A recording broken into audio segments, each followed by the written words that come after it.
কি শুক্রবার কি রান্না করব না রান্না করব তো সবাই জানো, শুক্রবার আসলে কিন্তু একটু ভালো মন্দ রান্না। আর আজকে 2 দিন ধরে কিন্তু আমার নেটের সমস্যা, তার জন্য কিন্তু ভিডিও ছাড়তে পারি না। এই তো বিরিয়ানি রান্না করতেছি, দেখতেই তো পাচ্ছ। বিরিয়ানি কিন্তু আমার মেয়ের অনেক পছন্দ, আমিও পছন্দ করি আলহামদুলিল্লাহ। বিরিয়ানির কালারটা কিন্তু অসাধারণ এসেছে, দেখতেই তো পাচ্ছ। শুক্রবার আসলে কিন্তু একটু ভালো মন্দ খাওয়ার জন্য সবাই কিন্তু একটু ট্রাই করি আমরা, সাধারণ মানুষ।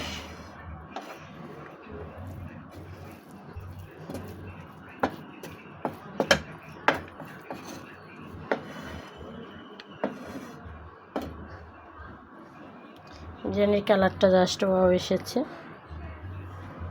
আগে ছোট থাকতে কিন্তু বিরিয়ানি বা পোলাও খেতে পারতাম না, কান্না করতাম। আর এখন কিন্তু খেতে খেতে সব অভ্যাস হয়ে গেছে, এখন সব কিছুই খেতে পারি আলহামদুলিল্লাহ। খেতে খেতেই মানুষের অভ্যাস হয়ে যায়।